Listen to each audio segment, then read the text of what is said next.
Welcome back to tripping with EJ. നമ്മൾ സോനാമാർഗിലാണ് ഉള്ളത്. ഇവിടുത്തെ ടെമ്പറേച്ചർ എന്ന് പറയുന്നത് -6 ഡിഗ്രിയാണ്. നമ്മൾ സ്റ്റേ ചെയ്ത ഹോട്ടലിൻ്റെ മുന്നിലുള്ള വ്യൂ ഞാൻ കാണിച്ചു തരാം കേട്ടോ.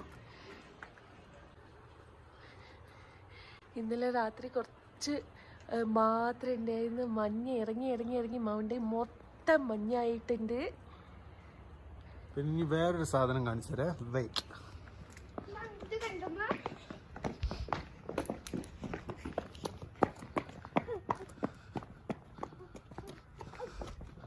നമ്മളെ കാറ് മുകളിൽ കംപ്ലീറ്റ് സ്നോഫോൾ നടന്നിട്ട് ഇതാ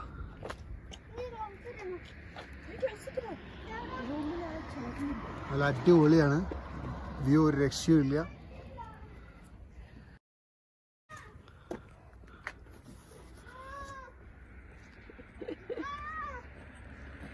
അപ്പം നമ്മളും EJയൊക്കെ ഭയങ്കര എക്സൈറ്റഡ് ആണ്. കാരണം നമ്മൾ പ്രതീക്ഷിച്ചിട്ട് വന്ന സ്നോഫോള് അതിപ്പോൾ ഇവിടെ വെച്ച് ഈ സോനാമാർഗിൽ തന്നെ ഞങ്ങൾക്ക് കിട്ടിയിട്ടുണ്ട്. അപ്പം ഇനിയിപ്പം ലേലും അതുപോലെ തന്നെ കത്തുങ്ല പാസിലൊക്കെ പോയി കഴിഞ്ഞിട്ടാണെങ്കിൽ ഹെവി സ്നോഫോള് എങ്ങനെ ആയിരിക്കും എന്നുള്ളൊരു ആകാംക്ഷ നല്ലോണം എല്ലാവർക്കും ഉണ്ട് കേട്ടോ. നമ്മൾ സോനാമാർഗിൽ നിന്ന് നമുക്ക് ഇവിടെയുള്ള 2 ആൾക്കാരെ കിട്ടിയിട്ടുണ്ട്. ഇത് മൻസൂർ ഭയ്യ, ഇദ്രീസ് ഭയ്യ. ഇതാ ഇവർ 2 പേരാണ് നമുക്ക് വേണ്ട എല്ലാ കാര്യങ്ങളും ചെയ്തു തന്നത്. പിന്നെ ഇദ്രീസ് ഭയ്യ ഇവിടെ ഈ പശ്മീനൻ്റെയും പിന്നെ ഡ്രൈ ഫ്രൂട്ട്സിൻ്റെയും ഷോപ്പ് നടത്തുകയാണ്. മൻസൂർ ഭയ്യ അത് തന്നെ. അപ്പം ഇനി നെക്സ്റ്റ് ടൈം ഇവരെന്നെ ഇവിടെ കാശ്മീരിൽ ഇവരെ വീട്ടിലേക്ക് വിളിച്ചിട്ടുണ്ട്. നെക്സ്റ്റ് ടൈം വരുന്ന സമയത്ത് ഞാൻ ഇവരെ വീട്ടിൽ പോകുന്നതാണ്. എനിക്ക് ഇവരെ ഭയങ്കരമായിട്ട് ഇഷ്ടമായി. ടൈം ഇപ്പം 9 o'clock ആയി. നമ്മളിതാ സോനാമാർഗിൽ നിന്ന് ലേയിലേക്ക് പോവുകയാണ്. ഈ കിതയ്ക്കുന്നത് എന്താണെന്നല്ലേ, അത് നമ്മൾ ആദ്യം വന്ന സമയത്ത് ജമ്മുവിൽ 300 മീറ്റർ ആയിരുന്നു ആൾട്ടിറ്റ്യൂഡ്. പിന്നെ ശ്രീനഗറിലെത്തിയപ്പോൾ അത് 1500 ആയി. ഇപ്പോൾ ഇവിടെ സോനാമാർഗിൽ 8750 ആയി. അപ്പോൾ ഈ ഒരു ഹൈറ്റ് കൂടുന്നതിൻ്റെ അനുസരിച്ചിട്ടാണ് നമ്മളെ ബോഡിയിൽ ചെറിയ ചെറിയ ഇറിറ്റേഷൻസ് ഒക്കെ തോന്നും. അതായത് കിതപ്പ്, പിന്നെ ഒരു ക്ഷീണം, പിന്നെ നടക്കാനും ഓടാനൊക്കെ ഒരു പ്രയാസം, അങ്ങനെ കുറേ ഇറിറ്റേഷൻസ് ഉണ്ടാവും കേട്ടോ. പക്ഷേ ഈ ഒരു ക്ലൈമറ്റും പിന്നെ ഈ ഒരു ഹൈറ്റും കൂടുന്നതിനനുസരിച്ച് നമ്മളവിടെ നിൽക്കുന്നതിനനുസരിച്ചിട്ട് നമ്മളെ ബോഡി എല്ലാം ആയിട്ട് സെറ്റാവും. അപ്പോൾ പേടിക്കണ്ട കേട്ടോ. ഇത് നമ്മൾ സോനാമാർഗിൽ നമ്മൾ റൂം എടുത്തതിൻ്റെ തൊട്ടടുത്താണ് കേട്ടോ. ഇവിടെ ഇതാ റൈഡേഴ്സ് ഇവിടെ ടെൻറ്റൊക്കെ കെട്ടിയിട്ട് ഇതിൻ്റെ അടുത്ത് നിൽക്കുകയാണ്. ഇവിടുത്തെ ബ്യൂട്ടി എന്ന് പറഞ്ഞാൽ ഒരു രക്ഷയില്ല, അത്രയും അടിപൊളിയാണ്.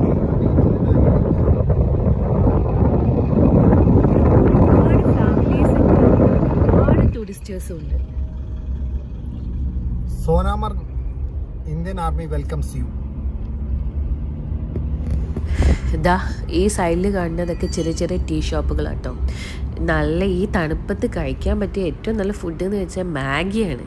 നല്ല മാഗിയും പിന്നെ നല്ല കോഫിയും, അങ്ങനെ കുറച്ച് ഐറ്റംസ് മാത്രമേ ഈ അധിക ടീ ഷോപ്പുകളിൽ ഉള്ളൂ കേട്ടോ. പക്ഷെ എന്നാലും മാഗിക്കൊക്കെ ഇത്ര ടേസ്റ്റ് ഉണ്ടെന്ന് ഇവിടെ വരുമ്പോൾ മാത്രമേ നമുക്ക് ഫീൽ ചെയ്യുള്ളൂ.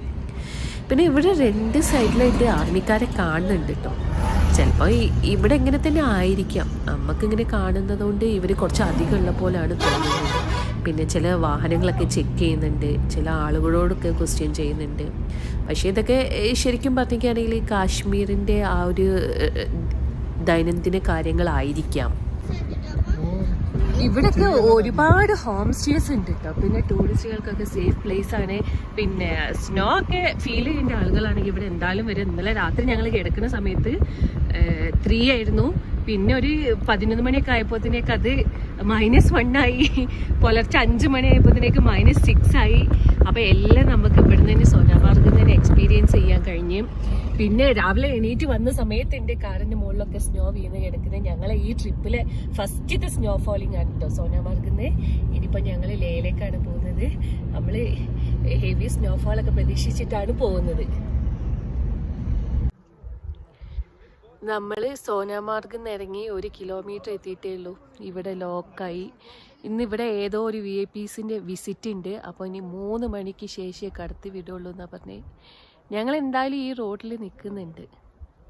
ഇതാ ഈജ ഉണ്ട് പുറത്ത്, ഞങ്ങളെല്ലാവരും ഇവിടെ നിൽക്കുന്നുണ്ട്.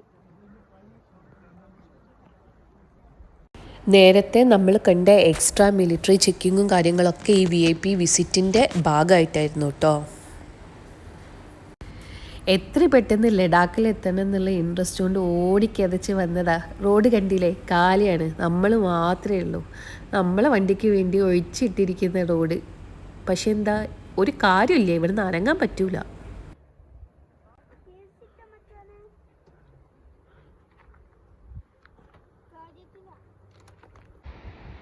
നമ്മളെ vice president of India Ramnath Kovind സാറാണ് ഇവിടെ വിസിറ്റ് ചെയ്യാൻ വേണ്ടിയിട്ട് വരുന്നത്.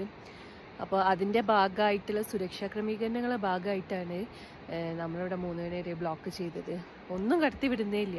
പിന്നെ ഇങ്ങനെ ഒരു സ്ഥലത്ത് സെക്യൂരിറ്റി എൻഷുർ ചെയ്യേണ്ടത് ആർമീൻ്റെ അവരുടെ ഒരു കടമയാണല്ലോ. അപ്പം നമ്മളെന്തായാലും നിൽക്കുന്ന സ്ഥലം എക്സ്പ്ലോർ ചെയ്യാൻ വേണ്ടിയിട്ട് വിചാരിക്കുകയാണ്. ഇവിടെ പിന്നെ എവിടെ നിൽക്കുകയാണെന്നുണ്ടെങ്കിൽ നമുക്ക് എക്സ്പ്ലോർ ചെയ്യാൻ എന്തെങ്കിലുമൊക്കെ ഉണ്ടാവും. ഇവിടെ നമ്മൾ എന്താ എക്സ്പ്ലോർ ചെയ്യാൻ പോകണമെന്ന് ഞാൻ കാണിച്ചു തരാം. ഞങ്ങൾ വരുമ്പോൾ തൊട്ട് ഈ ഒരു വെള്ളത്തിൽ ഒന്ന് കളിക്കണം എന്നുള്ളത് ഭയങ്കര ആഗ്രഹമാണ്. അപ്പോൾ നമ്മൾ തിരിച്ച് വരുമ്പോൾ ഈ വെള്ളത്തിലൊക്കെ നിറങ്ങാമെന്ന് വിചാരിച്ചു. ഇപ്പം എന്തായാലും ഇവിടെ ബ്ലോക്ക് ആയ സ്ഥിതിക്ക് ഈ വെള്ളത്തിലൊന്ന് കളിക്കാൻ പോവാണ്. ഫോറിൻ കൺട്രീസിലൊക്കെ നമ്മൾ കാണുന്ന ടൈപ്പ് വെള്ളം നമ്മളെ നാട്ടിലും ഉണ്ട് കേട്ടോ. പിന്നെ നമ്മളിപ്പോൾ ഈ ഒരു യാത്രേൻ്റെ ഭാഗമായിട്ട് തന്നെ ഒരുപാട് സ്റ്റേറ്റിലൂടെ കടന്നു വന്ന്, പക്ഷേ ഇത്രയും ക്ലിയറുള്ള വെള്ളം എവിടെയും കാണാൻ പറ്റിയിട്ടില്ല.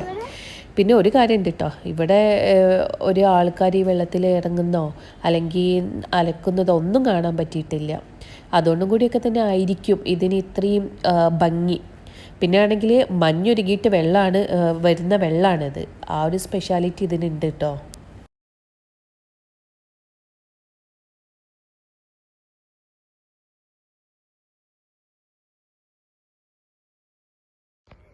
നമ്മളെ ഇവിടെ സോനാമാർഗിലുള്ള നമ്മൾ ബ്ലോക്ക് പെട്ടിരിക്കുകയാണ്. അപ്പോൾ ഇവിടുന്ന് ഇതാ ദില്ലിയിലുള്ള പൂർണ്ണീനെ പരിചയപ്പെട്ടിട്ടുണ്ട്. നമ്മളെ പൂർണ്ണയും 20 മെമ്പേഴ്സ് ഉണ്ട് ഇവരെ ഗ്രൂപ്പിൽ.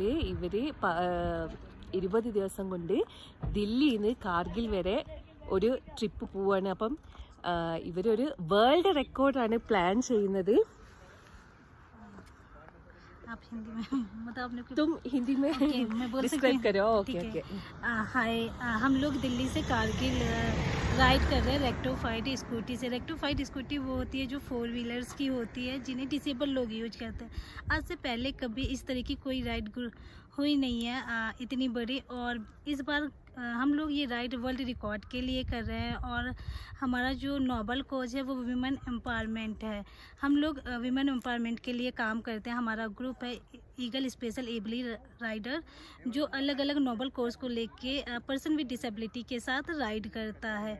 तो इस बार का था कि स्पेशली अगर हम सोसाइटी में बात करते हैं विमेंस की, तो वो बहुत मतलब हम बात तो बहुत करते हैं, लेकिन उनकी सिचुएशन एक्चुअल में जो ग्राउंड लेवल पे देखें तो वैसी ही है जैसे आज से 20 साल पहले थी, और अभी भी वैसी ही है। तो उसी को लेके हम लोगों को अवेयर करने के लिए एक राइड ऑर्गेनाइज़ की है, जो वर्ल्ड रिकॉर्ड के लिए है, जो हमें 10 दिन में कंप्लीट करनी है, Delhi to Kargil, Kargil to Delhi. Thank you. നമ്മളെ പൂർണിയുടെ ടീം അവർ 4 വീലേഴ്സിലാണ് ഇപ്പം ഇതാ ഈ റൈഡ് കംപ്ലീറ്റ് ചെയ്യാൻ പോകുന്നത്. ഡിഫറെൻ്റ്ലി ഏബിൾഡ്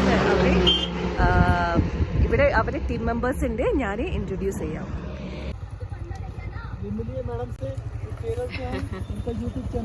अच्छा, गुड मॉर्निंग.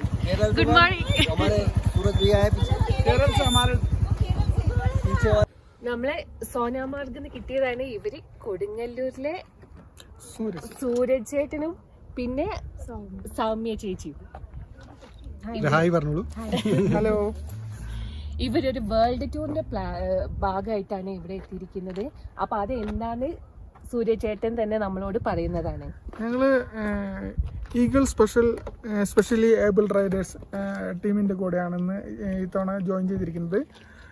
ഞങ്ങൾ ആക്സസിബിൾ ഇന്ത്യ എന്ന ഒരു കൺസെപ്റ്റ്, വുമൻസ് എംപവർമെൻറ്റിന് വേണ്ടിയിട്ട് ഇങ്ങനൊരു കൺസെപ്റ്റ് വെച്ചിട്ടാണ് നമ്മൾ 21-ാം തീയതി വരെയാണ് ഞങ്ങളുടെ ട്രിപ്പ് പ്ലാൻ ചെയ്തിരിക്കുന്നത്. 12 ദിവസത്തെ ട്രിപ്പാണ്. അപ്പോൾ നമ്മൾ ഡൽഹി ടു കാർഗിലാണ് ഇന്നത്തെ ട്രിപ്പിൻ്റെ ഒരു ലക്ഷ്യം. ഓക്കെ. അവിടെ ചെന്നിട്ട് ഞങ്ങൾ ഫ്ലാഗ് ചെയ്യുന്നുണ്ട്.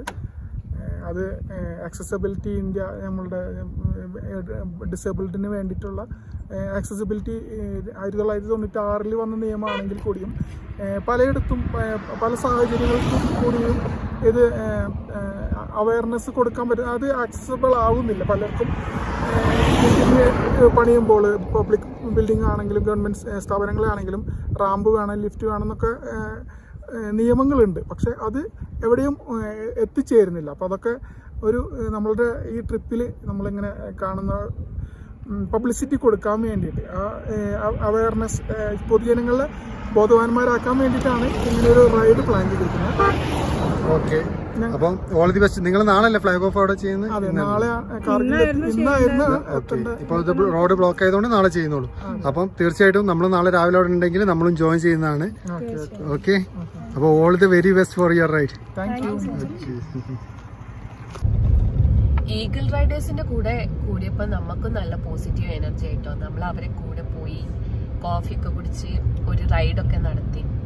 ശരിക്കും ഇവരെ ഈ ഒരു യാത്ര എന്ന് പറഞ്ഞാൽ നമ്മളെ അപ്രീഷിയേറ്റ് ചെയ്യേണ്ട കേട്ടോ. കാരണം നമുക്ക് തന്നെ എല്ലാ കഴിവുണ്ടായിട്ടും നമുക്ക് തന്നെ ഇങ്ങനെ ഒരു സ്ഥലത്തേക്ക്, കാർഗിൽ പോലത്തെ സ്ഥലത്തേക്കൊന്നും എത്തിപ്പെടാൻ സാധിക്കുന്നില്ല.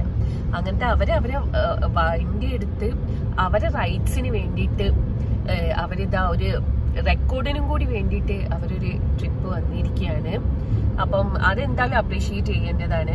പിന്നെ ഇവരുടെ റൈറ്റ്സ് എന്ന് പറയുന്നത് ഇപ്പം ഏത് ബിൽഡിംഗ് ഉണ്ടാക്കുകയാണെങ്കിലും വീൽ ചെയർ, പിന്നെ അതുപോലെ തന്നെ റാമ്പ്, അങ്ങനത്തെ ഫെസിലിറ്റീസ് ഒക്കെ വേണമെന്ന് ഗവൺമെന്റ് ഓർഡർ ഉണ്ട്.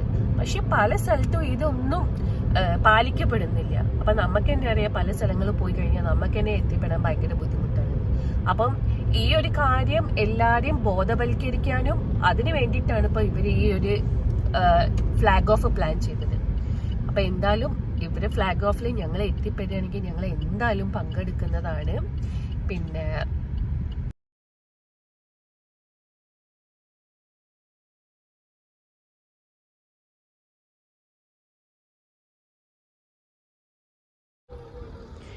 നമ്മൾ ഇന്നലെ സോനാമാർഗിൽ സ്റ്റേ ചെയ്തത് ലേയിലേക്ക് ഇവിടുന്ന് ഈസി ആയിട്ട് എത്താൻ പറ്റും വിചാരിച്ചിട്ടാ. അപ്പോൾ നമ്മൾ രാവിലെ തന്നെ ഇവിടെ ബ്ലോക്കായി. എന്തായാലും രാവിലെ വന്ന സമയത്ത് 2-3 വണ്ടികളെ ഉണ്ടായിട്ടുള്ളൂ. ഇപ്പോൾ അതാ ഈ ബ്ലോക്ക് സമയം 1 മണിയായി. ഇപ്പോൾ അതാ ഈ ബ്ലോക്ക് അങ്ങ് എൻ്റെ വരെ എത്തിയിട്ടുണ്ട്. എല്ലാവരും ഇവിടെ വെയിറ്റിങ്ങിലാണ്. നമ്മളെന്തായാലും ഇന്നിനിപ്പോൾ ലേയിലേക്കുള്ള പോക്ക് നടക്കൂല. അപ്പോൾ നമ്മൾ കാർഗിലിൽ സ്റ്റേ ചെയ്യാനാണ് വിചാരിക്കുന്നത്.